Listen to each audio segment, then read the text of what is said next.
We live. We live, ladies and gentlemen. If you're Excellent, tuning in with excellent. us, drop a comment, please, and link if you're on LinkedIn or if you're on Facebook or whatever platform you're watching us on. Feel Yep, free yep. to drop a comment, please, ladies and gentlemen. Oh, I see us live in the group. Let me turn down the feedback, ladies and gentlemen, so you are hear the feedback. Yeah. I'm gonna tag everyone in our group so everybody can be aware. Mm-hmm. All right, we got some folks hopping on. Welcome, welcome, welcome. I see some folks hopping on. Welcome. That's Welcome, welcome, amazing. welcome. Yes, Welcome. definitely. If you're chiming into the live streams, make sure you drop a comment. We would actually like to know where you guys are chiming in from, to be honest. Absolutely. Definitely. Welcome, people. Welcome. Welcome, people. Welcome. Whatever platform you're chiming in on, make sure to drop a comment because a lot of times we can't see you because it's a StreamYard thing and it happens that way at times. So, welcome, welcome, welcome. Welcome. Okay. Got somebody that's chiming in Florida. Woo. All Welcome, right. Florida. Welcome, Florida. Black Facebook. Love it. Love the name. No, the name is not showing, but it's showing on my phone. It's Eric Harris. Welcome, Welcome, Mayor. welcome to the Welcome. live stream. That's amazing. So glad everybody's here tonight. I Yeah, know. that's beautiful. Absolutely. Absolutely. Everybody's super excited. Yes. I am too. Hey, everybody. There you Right. go. There you go. Everybody is super excited. Everybody is pumped. Well, they should be. Absolutely. Everybody. It's, like I said, it's, we blessed. We got life, and today, tomorrow's Valentine's Day. I went in the store and didn't know that, but That's Mhm. funny. That I is funny. I was like, what in the world is these people out here shopping in the floral store like this? Me and all Funny. this here got all kind of flowers and stuff. I'm like, oh, it is Yep. Valentine's Day. Yeah, I'm like it's Mhm. like when you get older, like you That's tomorrow. forget. You like, oh shoot. like, Yeah. exactly. Like, what day is today? Yeah. But I do have to say that in here, Cleveland, Ohio, that's the closest city I'm to. They was Okay. representing, and they was putting some nice. The man in front of me, his package was $285, and I said, Woo. "Whoa, okay." Wow. Yeah, Seriously? they were in there locked and loaded with these flowers and candies and balloons and stuff. And I Yeah. just was like, man, they wasn't even late because this is just the day before. They was in Right. there, so you got to hang the Tomorrow. flowers in the laundry room, and I was like, this is beautiful. I know I was Yeah. upset that I had to be waiting in the line and stuff, but you know what? This is a beautiful caption that these women are going to be blessed with. Me and thinking of them, even the day Showing before, love. not tomorrow, after they running off of work, they was prepared. So Right. Yeah. that's wonderful. That's amazing. Absolutely. So I love agree. is still Good. important these days. Oh yeah. Yes. Definitely. Yes. Definitely. Well, hey, y'all, Definitely. welcome, everybody. Everybody, welcome to the live stream. Those who are chiming in, welcome. And I know some of you guys are actually going to be chiming in to watch the replay. But right now, tonight, we have Tanisha Taylor. Welcome. Thank Welcome. you. Yes. Absolutely. Welcome. Welcome So to Gerald, this evening's live. before we get started and stuff like that, I know that a lot of times we have like new people like following us and stuff like that. So just share a little bit about our vision and and some things that we got going on in regards to the reason why we're trying to do like these platforms and stuff like that. Yeah, so pretty much we actually have an organization called the Rise of the 1%, been around about 7 years now. We focus a lot in specifically on the Black community in terms of Black entrepreneurs, have coaching businesses, consulting, online courses, service-based businesses. Primarily, we work with them to increase their revenue, profitability, and their impact. And so pretty much when we do these lives on a weekly basis, whether it's coming from me and Charliette, sharing any valuable information that could definitely help any of you entrepreneurs and business owners grow and scale your companies and your impact. As well, we bring on guests as well that are doing some amazing things and impacting people in a very valuable and big way. And so this evening, like Charlotte said, yes, we have Tanisha Taylor on this evening's live stream. And what I want to do is really transition it to get into that conversation. So, Tanisha, you primarily work with people who primarily want to create healthy and sustainable relationships when it comes to different areas of their life, money, and business. Am I right? Yes, that's correct. Okay. Gotcha. Great stuff. And so let's do this, Tanisha. Let's start from the beginning. Mm-hmm. So you're actually from Cleveland, Ohio. That's correct. I'm from Cleveland, Ohio. Yes. Okay. Nice. Talk a little bit about your upbringing, like in Cleveland, Ohio. How was that for you? Yeah, so I grew up in the inner city. So my parents put me into private school. So I was in Catholic school, kindergarten through 12th grade. And so that, always when I talk about that piece of living in the inner city and then going to Catholic school, it was kind of different for me, like around high school, because I went to Catholic school that was not in my neighborhood. So a lot of times when people talk about like their high school days and stuff, even when I'm having conversations with my husband and he's like, like real pumped about his school and stuff. And I was like, it's kind of different when you go to a school where you have to actually get on a bus and you go further away from your neighborhood and your friends don't go to the actual school that you go to.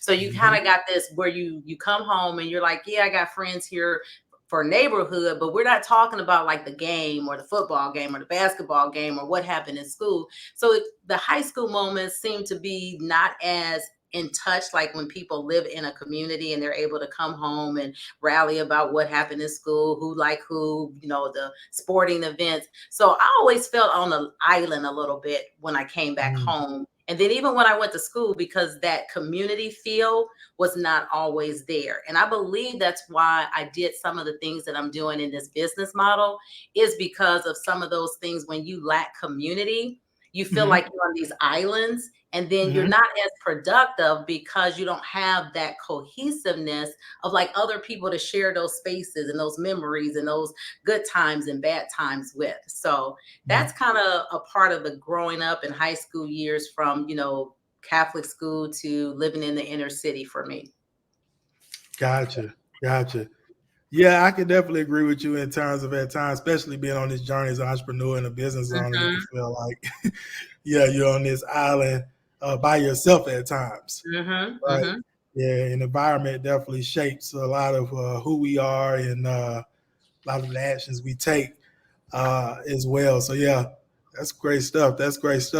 So what I want to do, Tanisha, now is just fast forward a little bit. So you pretty much as well went to Baldwin Wallace University?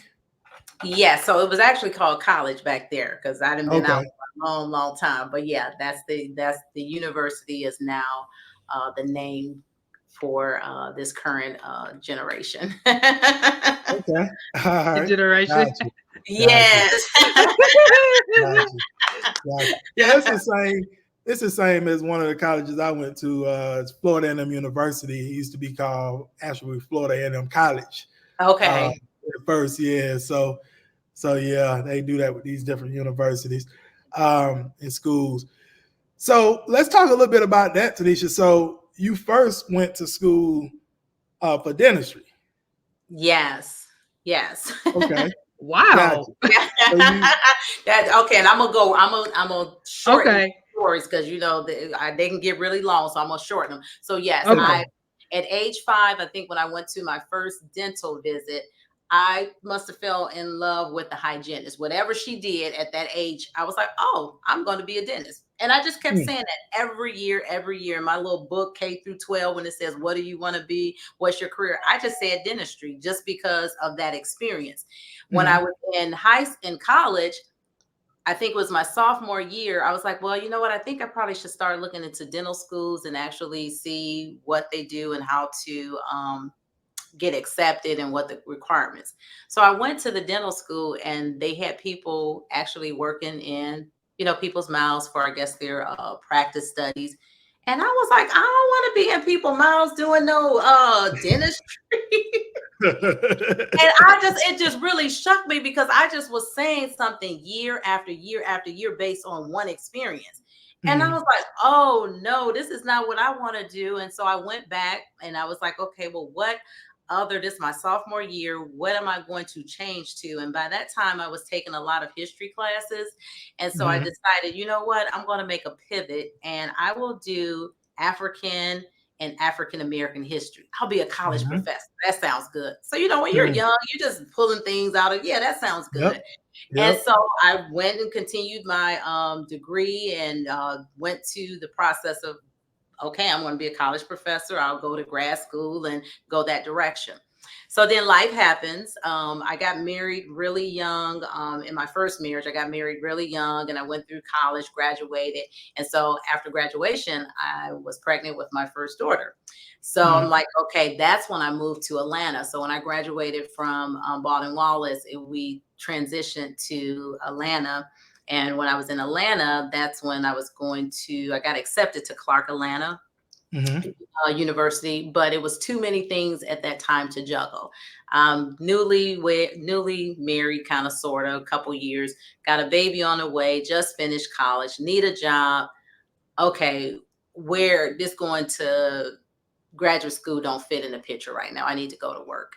And so at that time, no skills, history, like, okay, what can I put on resumes to say that I'm good at this or can do this? So I was working some temporary jobs, like factory jobs, going through, and I was like, oh my goodness, I went to college and now I'm like doing the pamper down the assembly line. Not saying that anything is wrong with any way that people make money, but I was just like, that was not the process that I was thinking. I did all this studying and doing all these things. And I remember I was at a clothing factory and I was actually putting the tag on the item with that little gun. And I was just sitting there. And I always tell this story because it's like so miraculous and kind of spiritual. This lady just walked up to me and I don't remember to this day. And this is where even when I was probably like 22, I can't remember the person. And I always say that it's an angelic encounter because I don't remember. I don't remember if she was black, white, old, young. I just know the instructions that she told me. That's all I can remember up until this point, even. And I always look at that and I'm like, that's kind of weird because you should be able to remember somebody having a full conversation with you, but I don't. I remember what she said. And she told me to go to trust company and get a job in banking. She had just left banking and she was in her field as a buyer for the fashion design company. And so I did that. I took her name down. I couldn't even tell y'all to this day what the lady name was, what she looked like, but I took her name, went and filled out the application for trust company, now SunTrust, and I got a job. And so that's how my banking career really started. I started as a teller and then went to customer service and all these different mortgage departments. I really kind of went through like as many departments throughout the banking system. But it started from this lady telling me I need to go get a job at a bank. And after I did that, I never left. I retired myself 2 years ago, but that was after 28 years of being in the banking industry. And it was because of just someone seeing whatever she saw. And I followed the instructions. I had never even had a business course in college, finance, statistics. When I went through CAM, I think that was the department for the business people. I went through the building, but I never sat in a classroom. So I had no finance, no banking, no accounting, no experience in anything related to business. But it was destined that money and the money concept and the money piece has always been a part of me. I just didn't really know it. And that's how I got into this field. Really just, I would say always, it's like an angelic encounter that I was meant to be in this space. And that was the direction. Absolutely. Yeah, Wow. that definitely was meant for you. Yeah. That's And that's crazy. why, isn't it? That's why I think I'm so passionate about it. because it's very just, most people know or something for someone just to, and I, even now at this age, I try really hard. I'm like, why can't I remember this lady? I don't remember nothing about her. Mm. I just know what she told me to do, and I did it, and I had a job. So, God sent. Yeah, God is Wow. good. That's all I can say. absolutely. Wow. Absolutely. Wow. Wow. Wow. Okay. Well, my next question would be share some of the things that you learned, Tanisha, working within like the banking system. Mm. Yeah. So, yes, I've learned, oh my goodness, it was, like I said, going through so many different departments. I wanted to learn everything. So, Mhm. when I started in the retail space, I think I was a teller for maybe a year. And then that was in the early 90s where customer service centers like first came out. And I thought it was really cool because we were down in Atlanta. I think I was in Marietta, and their Okay. call center. That's when they first came out, where you can do banking over the phone. I know I'm kind of dating some of this stuff, but it was like really Yeah. exciting because you could go to work, no one could see you. You could wear shorts. You were in a professional job, but no one could see you. And we were just like, cool, we want to go work into the customer service departments because you can do your banking over the phone. You talk to people, you don't have to go inside. And Mhm. so that's where it started there. And I did, different things in training and development. I was team leads, I was a manager in certain departments. From there, I went into like the auto industry with financing. So I went into that space dealing with dealerships. I went into corporate compliance. And these are all at different banks, not at this one here. I'm just trying to go through the little different departments that I was in across several different banking systems. Mhm. Corporate compliance. So I was also learned the back end of, anti-money laundering and bank security and fraud and IT support and Office of the President, taking escalated calls, sales with the mortgage piece. Then I went back to retail. So I got some of the personal banking experience. So I Mhm. really just had my hands in a lot of the spaces, which I learned a lot about how to sell, how to network, how to look at the finances, just how banking is so important. And it wasn't just one particular job that I stayed in those 28 years. But what I would say out of those 28 years, the one space that really made me think about what I'm doing now is as the retail banker space. So that Mhm. was the last 8 years. I was at a local branch, and I was a private banker for customers. And that's when I really seen that money has more of a psychological and emotional effect on people, and that there is a certain relationship that people Mhm. have with money. It's Mhm. not just necessarily these funds in certain accounts and your portfolio and what you save and what you put over here. That I seen like pain points of people. I seen people excited. I seen people struggle. And it made me to look at this component where we talk about having a healthy and sustainable relationship with money, Mhm. because it really doesn't matter how much you make, whether it's a lot or it's a little. It's really, what is your relationship with this money piece? Because it's so spiritual, it's so powerful. And sometimes, as bank professionals, financial advisors, we look at just the tangibles, like, okay, you got to have this percent over here and make sure this money is doing this and do that. But we don't really look at like what is making people tick. Why do they have some emotional breakdowns or different things that really come to the root of this relationship that they have with money? What has Mhm. happened to them in their childhood? What did their parents say? What did their grandparents say?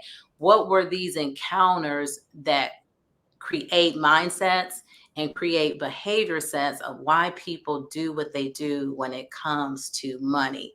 So that space is like really dear to me in that coaching, because I was able to help people reach goals, help people go through struggles, help people overcome things, help them get homes, help them sell homes, help them get their retirement together, fix their credit, all these different things. That is all about our life. All about our life. We're going through dealing with money from birth to expiration. Somebody is dealing with this for you, or you're dealing with it for yourself. and just looking at it as a psychological phenomenon, and that we have to teach people and we have to coach people to understand their relationship capacity and how they are going to succeed when they keep that part. So no matter if we're making 50,000 or 50 million, if you don't have the relationship and the psychological part of that together, it can be traumatic for you. And I always talk to my young people, y'all, they always, most people say, I just got to make more money, just got to make more money. Mm-hmm. Is that really the answer? No. If you have good behaviors, if you don't have good relationship with it, no, because you can do some devastating things with a whole lot of it as well. Or you can spend it. So these habits and are things that we have to have people focus more on. The other parts are just as important, but we want to get to, let's have some healthy and sustainable relationships when it comes to money and business. That's big.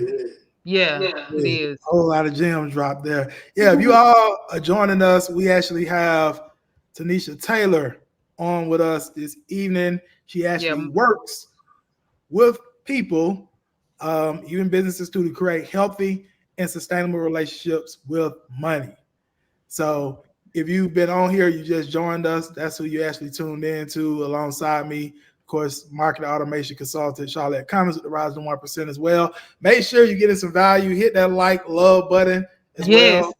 Show some love. Hit the likes, hit the loves. Yeah, show some love. I know Mark said he joined too as well. Welcome, Mark. He said he joined.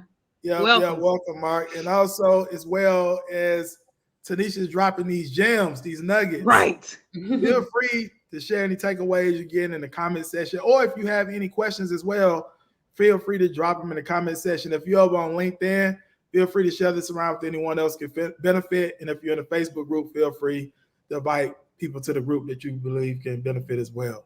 Okay? Exactly. Right. Absolutely. But yeah, that definitely was some great stuff that you just dropped there. Tanisha, talking about primarily our behaviors and different things when it comes to money, and money being spiritual. I've heard that quite a bit over the years as well, and how it affects our psychology as well when it comes to money. Yeah, that's some huge stuff you just shared there. And so pretty much what you actually done as well, Tanisha, is you help people in terms of ways that they can save, ways they can earn, ways they can get out of debt, to even purchasing homes. Am I right? Talk a little bit about that. Like, how do you, or how have you helped people when it comes to putting plans and strategies together, whether that's, like you said, savings or earning more, getting out of debt, purchase a home, making sure their credit, things like that are intact? So the majority. Oh, I'm sorry. Go ahead. Tanisha, did you see what Mark? No, I can't see anything because I'm not by my desktop. I'm another space. Well, let's do this then, Tanisha. Before you answer my question, let's go to what Mark is saying. Yeah, let's go to what Mark is saying here first. So Mark says, this is very true, Tanisha. I was making 6 figures and was dead broke every month. Yes. Yes. And I want to speak to that because the last place that I was working, it was pretty an affluent community. And I seen that. And that's why I said I learned a whole lot. It was almost like I was on an 8-year doing research and investigating what was going on. And that's why I said that I've seen people make $250,000, 300, and they were still struggling, still had credit card debt, still could not balance checkbooks, still, professional people. And I'm like, what, I'm listening like, wow, like, wait a minute. This is like really a serious thing because it had nothing to do with the income. And then I seen also people that had modest 50, 80 and had savings accounts like, where? And then on the other side, that's when I was like, you know what? It's a bigger picture to this than these just numbers, because I think people sometimes have bare minimum and they were killing the game in savings, retirement, portfolio, all diversified. And then I seen people that had like in 5 to 10 years, they were making millions of dollars. If you just kind of add it up, okay, you made 252, and they were still struggling. And they were still, professionals sitting down and saying, I really have no idea what to do with money. Seriously. And we sometimes think that education, and we say, oh, this is a person that's a doctor. This is a person that's a lawyer. This is a person that's a business person. Oh, they definitely know how to do money. Absolutely not correct.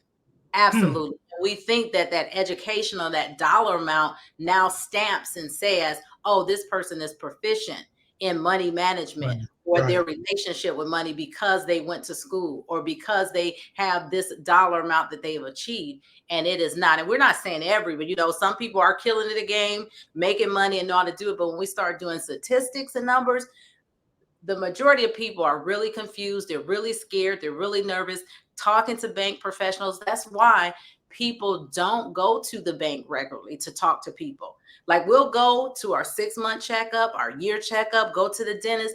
If you ask yourself, when is the last time you had a financial checkup? When is the last time you sat down with someone and said, okay, let me get bare. Let me tell you what I'm doing, how I'm doing it. Where do I want to be at next year? And then I'm going to come back and check on with you. Or is that bank professional or your financial advisor doing those checkups? We kind of just come to those bank situations when there's a fire and then everything is kind of like, oh, okay, well, let's try to put it together. But we don't think the same way with financial wellness like we do with our health and other things, because there's not a mandate. There's not a requirement that says, you know what, it is important to be sitting down with someone that is your partner with this money piece. You need to be sitting down saying what your goals are each year and then having someone accountable. Did you do it? So if you say, yeah, I want to save this amount, or I want to have this amount in retirement, and you're not doing those checkpoints in, even our most driven people still need a coach or still need a partner to say, okay, are you doing the things that you say you should be doing? And then we can cut down on there being problems or fires that takes too long for us to overcome, because it's been so many years before we even had any wellness checks when it comes to money and finance. Wow, that's big. Like you say, yeah, we'll go check on our health. Go to the dentist, that's a good analogy doctor, right we there. do checkups on everything else, but financial checkups. Right. We know we even check on them cars. Y'all know them cars when that maintenance, the light come on, you got to do this. Absolutely. You got to do oil Making change. Sure On it. Yeah, Yes, ma'am. definitely. We own it. On Like, it. oh, I got to That's get true. this car checked out. That's true. That's true. Okay. So we have a question here, Tanisha. Is it better for a married couple to apply together or for the moneymaker to apply alone? He's talking about for home ownership. Is it better for a married couple to apply together or for the moneymaker to apply alone for homes? So again, when I talk about answering questions around money pieces, because every situation is different.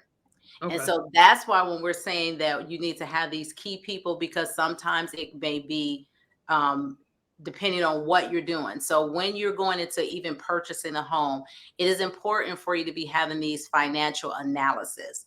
And that means having where questions are asked, and that's where bankers are important in this piece. Okay, when you're trying to buy a home, what are you need to know, like goals, like what does your picture look 5 to 10, 15 years? What are you trying to do around there? Because say, for instance, if you are needing income, from both individuals to purchase a home because you have this set price that you need to get to. So now that requires 2 people to be on there. Then you may be doing it for those purposes. Sometimes people also do it for the purposes of, I want to make sure that my name is on this property, but your name doesn't have to be on the loan to be on the property. When you're a spouse, that it's automatically, depending on states, because some states still have dowry rights, some states don't, that you as the spouse could be on that deed and not be on the loan. Now, some people also look at it as, why should we tie up both people's credit if we want to do some things in the business space? So instead of having two people have debt under their name, you're like, well, in 5 years, we want to, buy another rental properties, or we want to do some other things. So sometimes you would separate and let one person be the credit person for the home, and that other person may be open. So if you need to buy other additional things, then both credit profiles are not maxed out. You now have leverage where you're like, okay, both of us is not on this $300,000 home. It's just this person. So now other party has access if there's income and other things going on. So a lot of times people will do that, but it's based on you having that conversation that's holistic, and not just saying, oh, I want to buy a home, and you're not really asking the questions of like, okay, what are your future plans, so we can make sure that when you're making these purchases and you're making those decisions, we have more than just a temporary look at your life. We need to have more information so that we can gauge, okay, well, if you're looking to do that, and most of the time people have these visions already in their head, oh, wait a minute, so-and-so is now going to college, so we're going to need to have some leverage there. Those are the questions that if you're sitting down with a good banker should be asking, not just where you're at here, sitting down at my desk at current state. We need to go a little bit further and get a holistic picture of what you're doing so that we can give you a good recommendation. Great stuff. That's great stuff. It is. Acknowledge, It is. A home ownership for couples. Definitely. And I always say that because a lot of times in these spaces, people just want to make it like everything is A, B, C, and it's not. And I always, tell people, if people are not asking you questions, that's kind of like a red flag. When you're talking about your money and your finances, there should be questions that are asked of you. And those questions should be present, future, and then even in the past, because some of those past things, I would say, I'm going to use an example. Like a lot of times when people wanted to like clear up their credit card debt and they wanted to use the equity in their home. And they're like, okay, should I do that? Should I take this lump sum of credit card because, now my interest rate is going to be lower on this home equity, this line of credit. But then my question was like, I need to identify, how did you get into this space here that you have, let's call it $40,000 worth of credit card debt. So now we're talking about a past situation. How did that happen? Then when you listen to these things, okay, well, I went on a trip or I did this. Now we're seeing that there's some behavior problems. Now, if there was something, I lost my job and we was living off of credit cards because something happened, you're like, okay, that's a situation. Because normally what happens when we're talking about, this is back to this money piece, these behaviors, these mindsets, if you have a bad habit of spending, just doing that temporary fix, within 1 to 2 years, you're going to be back in that same spot. Now you've took out equity in your home. Now your asset now is being depleted because you're going to be sitting right here maybe 2 to 3 years with that same debt. Now you got the debt over here on the house, and now you got your credit cards running back up. So that's why, as good professionals, we have to now go back to help people resolve issues that are problems with their behaviors, or they'll keep doing the same cycle of things. And that's why we see people in their later years still having the same financial hardships. And with my young people, we had this conversation, and I'd be like, okay, in your family, when you think of some of the older people, like, what do you hear them saying about finances?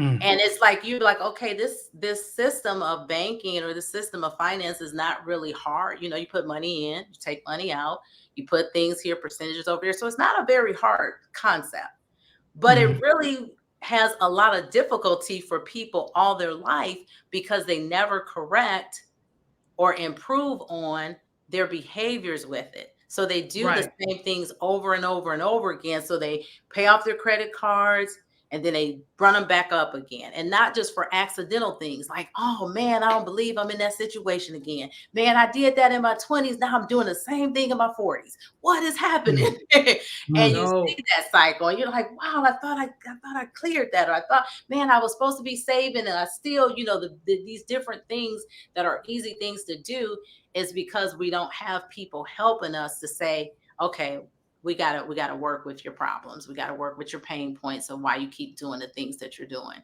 Why are you Right. spending like that? And that's more of that psychological piece, because the numbers will keep doing the same thing year after year, and you find yourself 70 still doing some of the things that you did when you were 20, just in different spaces. Wow. Yeah, revolving cycle over and over again in terms Yep. of thinking, habits, and Mm-hmm. Yeah. actions Mhm. over and over again when it comes to the finances. Mhm. And Mark asked as well, Tanisha, what is the best way to leverage the equity of your home? So to me, the best way of leverage Mm-hmm. is not to pay off credit cards. I mean, if you are going to do that, just make sure like your behaviors, like you have a plan. You have a plan. If you're saying, okay, I'm going to leverage some debt, and because I can get a better interest rate, make sure that you have whatever that debt component that you're going to leverage into that home equity loan or something like Mm-hmm. that, you have a plan to pay that off. So then you put yourself like, what, I'm going to pay that off in 3 years or 5 years. And you do that. Don't just let it sit and you just make minimum payments and stuff, because then now you're never going to get that equity piece of the asset to come back because you're doing that.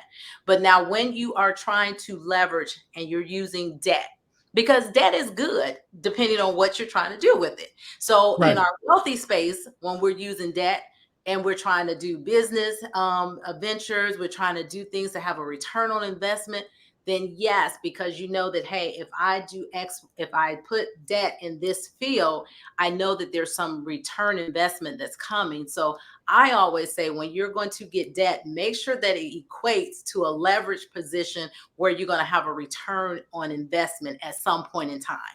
Right. To clear debt, just to clear debt, and you haven't fixed the habit, or you don't have a plan in place to say in X amount of years or X amount of months that'll be gone, but I'm going to do that for this one time. But if you don't do that, you'll be in that same cycle. So I equate debt to business ventures, getting capital, funding, putting yourself in position where you know that, hey, I can get double or triple for what I'm actually getting myself in debt for. Yeah. And that's That what we makes call sense. good debt versus bad Yeah. debt. Right. That makes a lot of sense. Mhm. That makes a lot of sense. We got they coming. They coming. Look at here. Yeah, so we have another comment from Amira. Welcome. Welcome, Amira. So Amira says, for the most part, poor people raise poor people. We all Ooh, need to get our heads and hearts around generational wealth. Okay. Yeah, I agree. I agree so that's much with that, Amira. I Totally agree. I love that. And that's why we're doing what we're doing now. So behind me is a whole team of people in these communities, because that's the case. And that's when I was saying before, when you look at the past, like what was your parents doing? What was your grandparents doing? Grandparents. Right. Those are great indicators of kind of what you adapt as behaviors or what you see, unless you just go against the grain or whatever. And it's not just negative, because I don't always want to talk in a negative space, because there are spaces where people are doing great jobs with being financially savvy and teaching their children and doing all of that. We just see more of it going the opposite way. But the same Right. thing happens in the good space, when you start talking to your children at a young age about money management, and you start breaking it down. Really, I believe 100% that the reason why it's not like in school systems, like this banking system has been around forever and ever, and we're still like so far behind it being financial literacy as something to graduate. Sometimes it'll go in, then they'll take it back out, then they're putting it back in again. But for the level of intensity that money is part of your life, you should be learning money at the same way you learn your ABCs. Here go a Yes, penny, ma'am. here go a nickel. How you say first grade, second grade, third grade, fifth grade. Not waiting till, okay, I'm 22, 23, 24. Now I'm trying to figure this out. No, this needs to be part of your daily, yearly part of growing the cycle with money. So if they're not doing it in the school systems, not to knock school system or institutions, because I even say for banks, we give you resources, we give you Yep. tools, but we don't really give you education of like what to Right. do. And then we don't check back with you to say, hey, are you doing it right? Is it working for you? So in that, as parents, then now we have to take accountability of like, okay, now I need to teach my child because this is important, especially if I know that I have not did well with money myself. Now, what I get back to my generation or my child is starting this early. And so that's why my focus has been on young adults, because I'm like, you know what, we're going to get this right. And we're going to start early getting this right. Now, once you get the power where you can sign your name and you can do some real grown-up business, then that's where you come with me and our team, and we help you so that you can be successful and you can avoid some of these mistakes and some of these pitfalls. And that community piece allows you to have that accountability where you can come in and check. Like right now in our community, when they join, we have a financial person that comes on every Monday for an hour, meaning that they're going to talk about credit, investing, savings. You can ask questions at your age, you know, that's appropriate for what you're doing. So you can actually go do that thing, come back and be like, okay, how did that work? You opened your check and you open your savings. What's your plan? And you're not just out there just on your own, on isolation, and nobody helping and guiding you in that money direction. Good point. Go. Good point. Great stuff. Great stuff. This is good. They getting by you. They are dropping them. They are dropping the messages like this. Absolutely. Absolutely. Yes. For you all that are chiming in, by the way, we have Tanisha Taylor on this evening, and pretty much she actually helps people with creating better, healthy, and sustainable relationships when it comes to money, business, what have you. So definitely, if you've been on, make sure you hit that like, love button. And also, if you have any questions, you can drop them below. And feel free to share this around with anyone you feel could benefit as well. Okay. So for market, we have, what is the best way to use credit cards? Open them and not use them, or only use them for bills and then pay off debt of credit card with salary. So wait, there was a lot of questions in there. What? Yeah, okay. I'll repeat it. I'll repeat it. So he says, what is the best way to use credit cards? Open them and not use them, or only use them for bills and then pay off debt of credit card with the salary. Okay. So again, there's a couple ways that you can do that. So typically when you open credit cards, and this is how I kind of break it down and make it very simple and simplistic, because that credit card industry and scores and all that stuff get real granular, you know, what percentage and stuff. So I used to just really talk to people. We have in our community an actual credit person that really breaks it down and puts all the different percentages and stuff. But what I do is I kind of talk to people in the mindset piece. So basically what credit is credit is your ability to show that you can be trusted. So see, again, we got to start thinking it's a trust factor. This is now your resume to say, you can trust me to now ask for me to give you something that is not yours. So in that, when you're talking about like percentages and things like that, you have to use the credit cards. The credit cards have to be used because now it shows your trust factor to pay back. So it's almost like you got to keep the engine or the wheel going. So just to open up a credit card and not use it. Now, in terms of like your debt position, you're like, oh, I don't have any debt on my credit cards. That's good. But that's not how the American system works with credit. The banks and everything is big business. So the whole reason of having that is for you to be using it. Now, there is certain percentages where, you know, when you're looking at credit utilization, you don't want to go over 30% that you're using on the credit card. You want to pay that off. There's all these type of things. If you pay on your statement date versus this, those are things that can help your credit.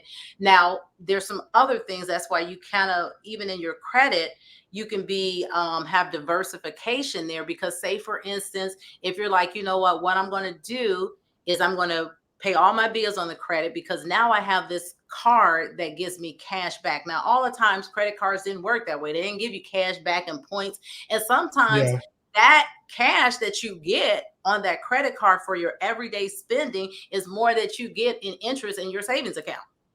So now it's like, okay, now you're looking at all these things of like, okay, well, if I can get X amount of dollars a month in cash back, and over here my savings account is like 2 cents, then maybe I'll do that, pay all my groceries, everything. And then at the end of that cycle, when that cycle date drops, so that I'm showing that I'm paying it off, then I'll pay that as if like that's now the exchange of my debit card, because I want to get that $50 or that $100 or whatever that spend may be for that month. I may even use that as a savings, meaning that some of these credit cards that allow it to accumulate. And so now that may be your savings vehicle, because it's more than what you're getting at this percentage here in the bank. So you have to, that's again why it's important to kind of like have these financial check-ins, so that you can be looking at what really works best, because there's not really always just a one solution.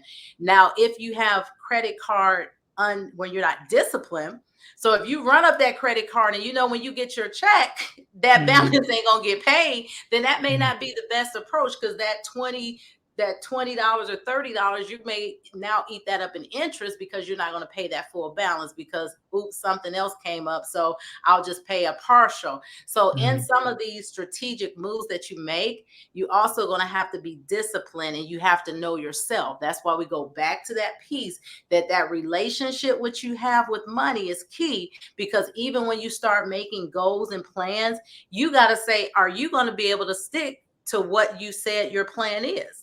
And if nobody's watching you or doing it, would that now trying to get credit card points or cash back now be something to bite you, because now you can't pay off those high balances, because now you're not disciplined to take that check, or something comes up, or you want to buy something, because now this other emotion is driving you and you're not doing the set goal. So there's a lot of different variations. Basically, if you're just doing streamline, you want to stay at least below 30% credit utilization, so that your credit doesn't go into a negative spiral. And then if you are using the concept where you want to get points and cash and pay everything off at, run up your card and pay the balance, you can do that. You just got to be intentional in what you're doing in those spaces. There you go. That's a good answer. Great stuff. Great stuff. Okay, I jotted this stuff down. These some gems. Yeah, there's a lot of different ways you can approach that. Yeah, in terms of the credit cards.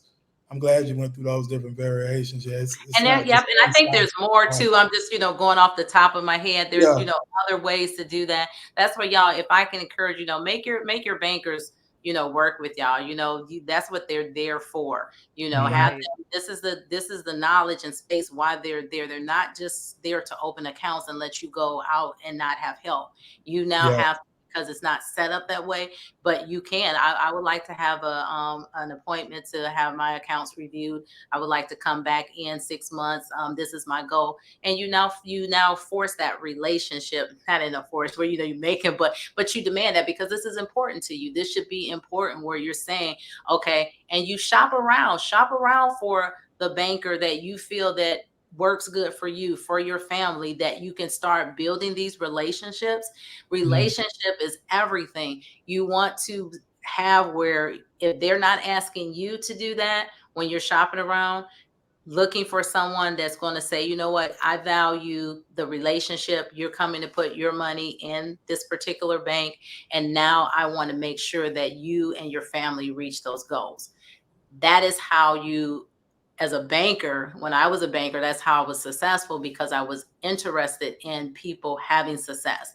And I would personally call people 6 months to a year, because I knew that was the only way that they were going to stay accountable to doing the things that they were supposed to do, that they said they wanted to do. So it wasn't what I was telling them to do. What do you want to achieve? What do you want to avoid? What do you don't want to happen again? So now we got to align and put some things in place. And then now our relationship becomes a trust, because you're like, wow, you're really looking out for me. You're looking out for my family. Yes, I want to do business with you. Yes, I want to come back. Anytime I think of the next money-making move, I'm calling this particular person, because this is the person that has invested in the overall life of what is important to how I function and how I live, whether it's a good feeling, a bad feeling. I know that person has done their job to help me reach whatever goal I'm looking to achieve. Wow. Great stuff. Yeah, definitely having a relationship with your bank or even banker is definitely very important. I know over the years I've done many meetings with bank we actually use for our company, the Rise of the 1%, establish that relationship, getting educated, mapping out goals, talking about what we want to accomplish, but also some type of level of accountability over a certain period of months to come back in and see how things are coming along. Yeah, so that's definitely huge. Yeah, but especially when you were saying on the business side, it's like the personal side is important, but on the business side, for you entrepreneurs, business people, you want to know your business banker. It's like it's part of the fundamental process. If you're saying you're doing business, you should know a couple key people: your banker, your lawyer, your accountant. I add people to the marketing people, your tech people. There's about 7.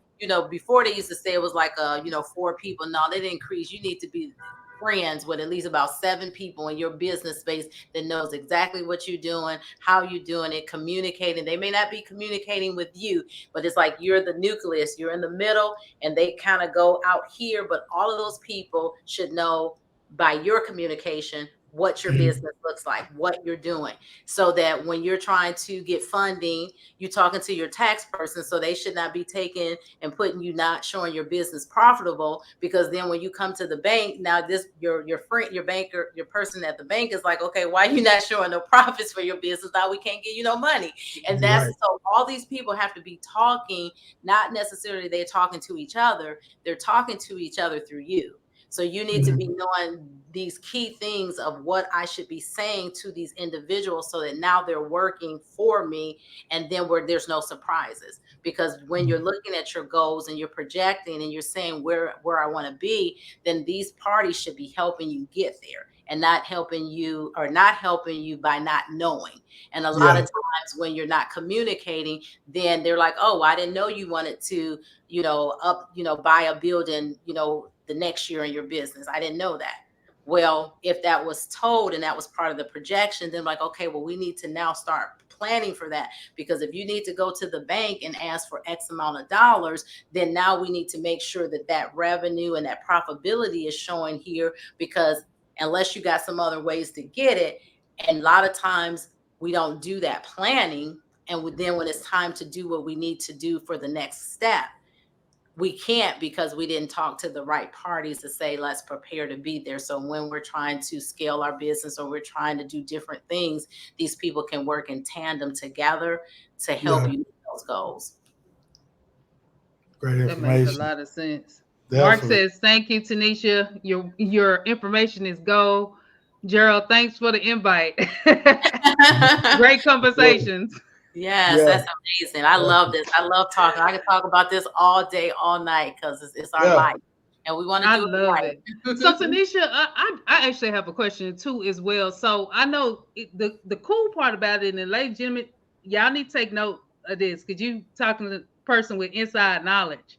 So just to let you know that, like, they got inside intel, you know what I mean?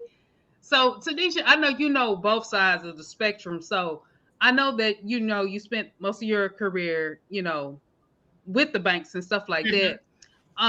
What I would like to know, like, how your transition when it comes to like entrepreneurship, what made you decide to, like, boom, I'm gonna do this? What made you decide to do that? Yes. So again, having one of these spiritual moments again. So I've been like always coaching people. That's just been like one of the things that I'll go all the way back to college, when I've always been that person, like, what you want to do? Okay, let me help you get there. Like, I'm the greatest cheerleader, accountability partner. Let's go. Let's make this happen. So after about 28 years, I was like, okay, one or two things was going to happen. Where else am I going? I kind of been everywhere in this space. Now I really understand why I was in all these different departments. I didn't just sit in one space. I was just like over here, over there, in this space, everything, because it was time when the Lord was like, it's time to do the next thing. And I'm like, what is the next thing? And it was this entrepreneurship. But the key thing about it is entrepreneurship in my storyline is in my DNA. My grandmother, my mother, my father, uncle. So this side of the space was not foreign to me either, because I was in the trenches with some of these family acquisitions, franchising, all on this side. But because of in the generation of in the 90s or 80s, 90s, you go to college. That entrepreneurship was not quote unquote at that time. I guess they would say it was self-employed. That wasn't like the thing. Self-employed, who wants to do that? We go to Right. college, we get a Right. career. We get a job. Yeah. Yeah. Exactly. So now we're coming back into another circle where it's like the flip, like, okay, this is actually the kind of almost the right thing to do a little bit. So it was just more so I had reached a pinnacle where I was like, you know what? I don't think there's really anything else that I need to accomplish in this space. And over here, I know about this space. This Mhm. space is part of in my bloodline, basically. And now this gives me the ability to take everything, all the skill sets, all the knowledge, all these experiences, communities. Most of the people that are in the community that do this with me are people that I've went to either college or business professionals, people that I do my Mm. business with, and all that is necessary. So I even tell people when they're talking about the deciding if you go to college, if you're not, all of the career place actually made the entrepreneur spot or place for me accelerate faster, because a lot of the things Okay. I had already did in corporate America in the banking industry. So when it came over here to do a lot of these things, I was like, boom, boom, I know how to do that. Yep, sales, yep, marketing, because I Mhm. had already practiced so much with somebody else paying me. So I wasn't deficient in a lot of Mm. skill sets, and it made it easier to just like switch over and go into the process. But it was just more so like, I think you have a knowing, you kind of know when it's time. And I hear a lot of entrepreneurs say that they're like, it's just this feeling that you feel. And it's not like Mhm. saying that you're just out here willy-nilly and making up stuff, but you kind of know when you are an entrepreneur. You kind of know when it's the time whether to go in full time, because you can still be part time. I think that's where the misconception comes, is always a war of, is career right, is entrepreneur. I think you Yeah. really should have a mix of both at some point in your lifespan, that you Mhm. should have a mix. It's okay to be a part-time entrepreneur. It's okay to have a career. That's multiple streams. The streams are Yeah. still the same, because sometimes we get caught up with making it be a war between the two. Oh, is you Yeah. going to Mm-hmm. be on a job or you going to be entrepreneur? Yeah. That's not really the case. That Right. is still a stream of income. That's still benefits. Sometimes you need that career to help you to launch properly in entrepreneurship. Because if that money, again, here we go back to the space. If you launch out into entrepreneurship and you don't have a financial plan and you don't have all these things, you will kill yourself. The thing that you love and was passionate about doing, you would hate when that money ain't coming in. You Right. like, wait a minute, I knew I wanted to do that. I love it. But Yeah. if it doesn't give back to you, then it becomes your worst enemy when you're not set up properly. So that is the Mm. thing. They're not warring entities. Right. Right. Collaborate, they can work together, they could be part-time, they could be full-time, there could be a mix in it. But Yeah. you Okay. know when you need to do it full-time. And I just knew at that point that this was the route. And I knew that it was time. I knew I had did my time in the career space. I knew there was a lot of people out here that needed this information. And I picked the 18 to 29. I mean, I still work with other people, but that's like my sweet spot, because I'm like, I cannot see another group of people like, if you don't come to the community and you don't be a part, I can't help you. But if you do, best believe Right. you're gonna have some different outcomes, some better futures, because I just can't see people keep wasting their life and not getting this right, generation after generation.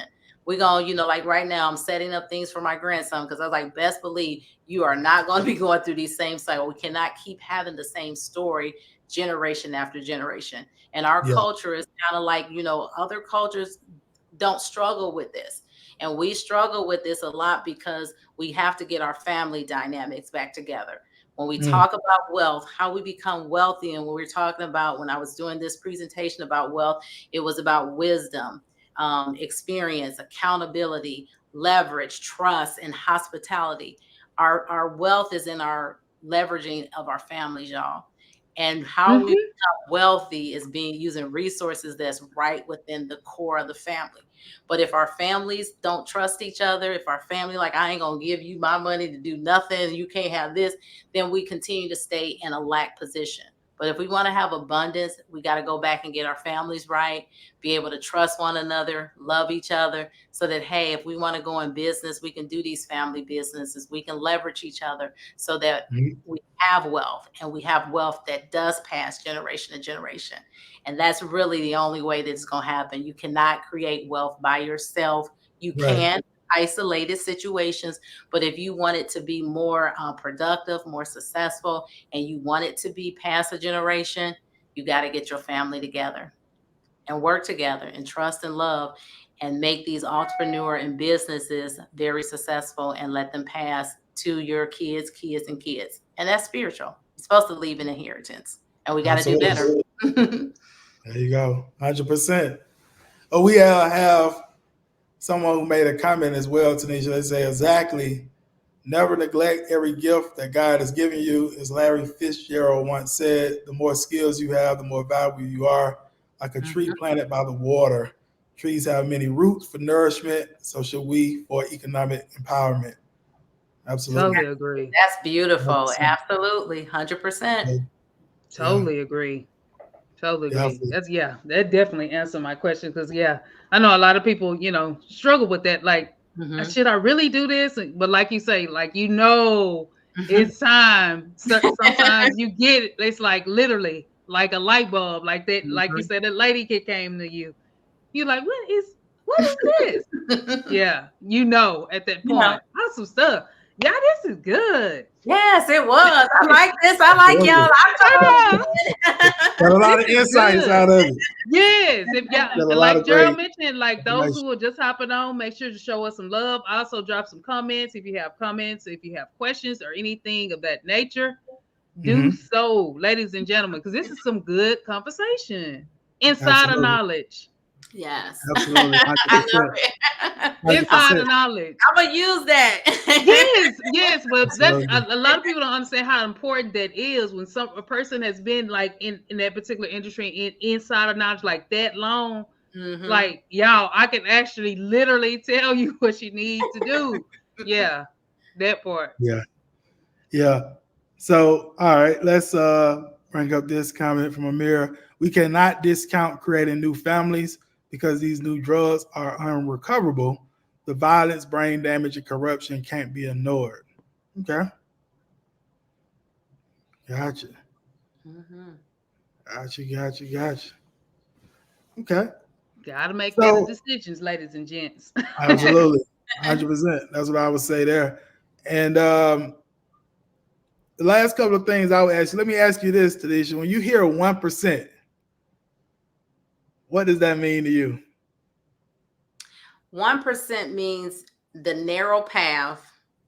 Like when we talk about the path, the gate, there's a narrow path of people that really have said to themselves, I stand to be different. I stand to take a different direction. Even if the 99 ain't doing it that way, I'm going to be the 1% to do it the way that I know I should. And we usually have more people that are in the 99% of things. And I really believe 1%ers are leaders, because leaders really don't care about what the others are doing. They said, this is what I'm going to do. I'm going to be unmovable, unstoppable. This is my course. And regardless of what has happened on the left or right of me, I know that I'm on this journey this way. And I believe that is a mindset of an entrepreneur, because you can't really care about what is going on the side of you. You kind of have to have this laser focus. And 1% is like this laser narrow focus where you're like, look here, I know I'm going to be on an island sometimes. I know I'm going to be doing some things in these offices, in these spaces where I may not have the applause of people. I know I'm going to have some setbacks. I'm going to have some times where I'm like, oh, I want to quit. But that tunnel focus, to me, that's how I see it. It's like you're not alone, but you do know that you have to get from your inner self. Your inner self is now what drives you, regardless of what else is going on. And usually you be, 1%ers are winners, man. You just like out there, like top of the game. You doing all that you can do, and you like, hey, I care about the masses, but I'm going to be a trendsetter. If I'm going to be an example maker, then it's like, now I got to be in that 1% so that others that may not be able to have or don't have that capacity to do that, they can look at me and say, hey, if that person did it, that person making, then there's hope for all of us. But again, we know in our world, in our space, everybody is not in that space. And that's why I tell people, we have to be very careful in how we label things and stuff. That doesn't mean that you're not better than, or you don't have the capacity. I just think that certain people just have things that they're born, that they just drives them to do things, and that's how they get in that 1%. It's not necessarily other people are not doing things successfully or not working. It's just some things you're just, and the Bible said it's just, you're just chosen for that path, and that's the path that you stick, and that's your lane. And it doesn't mean that you're better than anyone because you're in the 1%. It just means that that's what you're called to do. There you go. Appreciate it. Appreciate you sharing your definition and perception of the 1%. I don't know if that's what the 1% means, but that's what it means. It's what you believe it to be and perceive it to be as well. And I agree on a lot that you spoke on. Right. So I would say this has been a great conversation, Tanisha. What I like to do now, and if Charliette has anything else, that's fine as well. I will say you definitely can share a little bit more information on your actual program, your community. And also where everyone as well can find you or contact you, connect with you, what have you. You can do that now. Yes, absolutely. So I try to make things very simple and simplistic because I don't believe in making things difficult for people to do. So all of my information is on my website, tanishataylorcoaching.com. All of my programs, my stores, everything is there. How the program is set up, we believe in community. So there's a young adult life solutions for you young adult community. So that's from 18 to 29. So if you are a young adult, if you have a young adult, this is a virtual community. So that means, hey, as long as you can get on your cell phone and you can click a button, you can be in the space with us. So that there's not a brick and mortar. We have virtual across the United States. You can be a part of us as well as global. That community service a lot of the financial spaces. That's our bread and butter. We're always talking about money and business, but it also covers growing your faith. It also covers fitness and health, family relationships. And in that, there's about 22 experts that cover all the life cycles. So we have community outreach, we have suicide and mental health, we have nurse practitioners, all of these individuals that are doing the same thing from passion points of helping our young adults have success in a virtual community. Then our second community is the Entrepreneur Solutions. So this is for our entrepreneurs that want to have a foundational, strong start in their business, whether we're talking about marketing, legal, tech, funding, credit, all that. We have experts in all those spaces that the same that we're doing right now. We get on Zoom calls, you have questions, we help you through those questions, we help you make goals, we keep you accountable, and you're in that program. The last program is our financial solutions for parents. And I heard somebody say that. We determined that, okay, we're teaching young adults, but a lot of our parents were saying, you know what, I'm struggling with these same things. And how do I teach my young adult, or how do I teach my child these financial literacy pieces? So by popular demand, we have coming up here in March or April, the financial solutions for parents. So parents can get the tools and equipment that we don't have to rely if the schools are not doing it or the banks are not doing it. We take full responsibility to train our children in financial literacy. So that is coming up here in March and April. So we pretty much have every resource for the individuals that need it. And you join the community. So as like when I said, when I was in the inner city and I went to a Catholic school, I felt sometimes isolated, like, well, who is my friend? Wait a minute, those friends. You now have a community where once you come on more and more, you're going to have these same leaders helping you. You have peers in those groups and you help each other. And now you have the ability to grow and develop and also have some success for yourself. Got it. Awesome. Excellent. Awesome. That's some great stuff. Absolutely. I love it. I love it. Tanisha, I can definitely say you're a 1%er as well. Right. Already. Helping a lot of other people as well evolve into those 1%ers. So great stuff. Absolutely.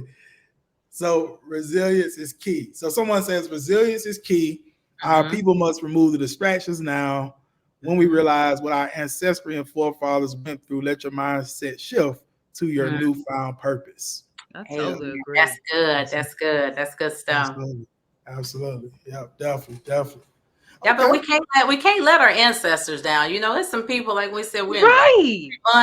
And we have some we talking about some 1%ers, y'all. We ain't got nothing on. We ain't got nothing on those generations. Like no, ma'am. I think about that all the time. Absolutely. We have, the stuff that our ancestors went through. We are some babies out of here crying and because of what we can't walk down the street. Right, can't deal with this one little thing, this one little job loss, this one little thing. These people are living off of nothing. No, we don't need to be doing that. I agree. And that's where I encourage people, not just through Black History Month, but, read up on, when we talk about financial literacy, reading literacy is just as important. If you want to be wealthy, if you want to be an entrepreneur, you got to read, you got to educate yourself. Yep. You have to educate. And you have to go back and pull those, what was in those people that had them to defeat the odds? Exactly. What did they go through? Because we forget when we don't see those struggles all the time. And it also helps you when you think that life is bad or you're having a rough time, and we're truly, truly blessed.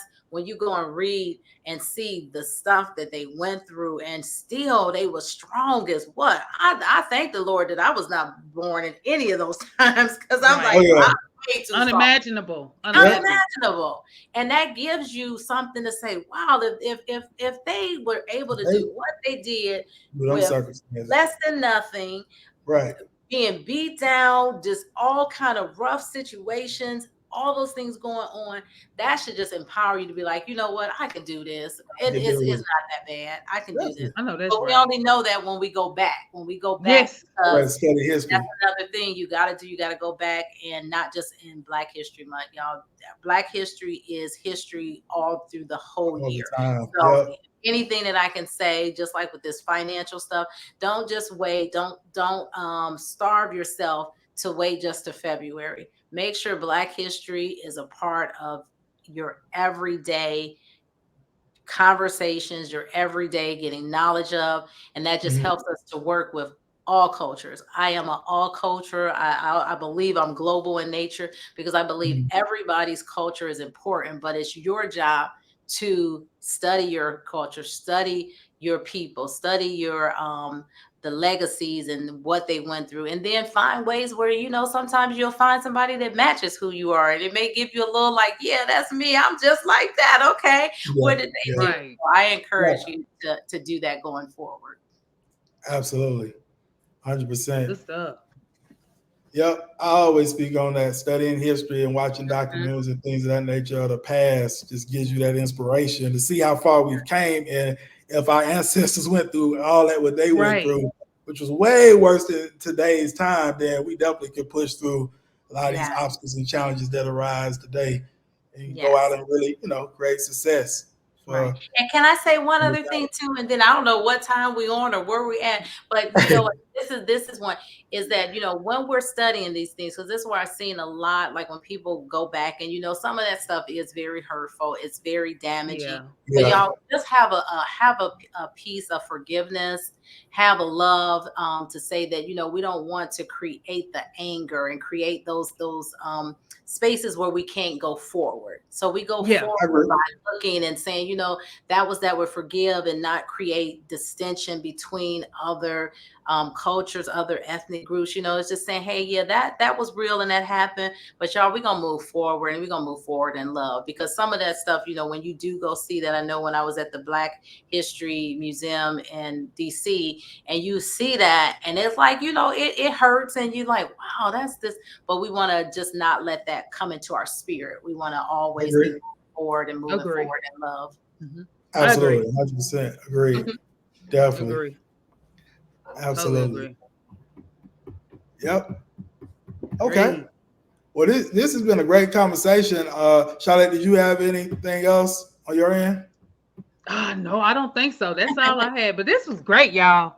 This is great. What I'm gonna do, ladies and gentlemen, I drop Tanisha information in the chat too as well. Yeah. So you guys can have it. But yeah, this was great. This was really great. And guys, Yeah. like Gerald mentioned at the top of the live, for those who were just now hopping on, if you're on LinkedIn, feel free to share to anybody who can benefit. And also, if Mhm. you're on Facebook, make sure to invite people to the group if you think this can be of value of too, Mhm. Absolutely. because that's what we do. We build community. Yes, Yeah. yes, yes. Shoot, Absolutely. that's what we do. That's what we Absolutely. doing. There I know you y'all go. used to seeing us all the time.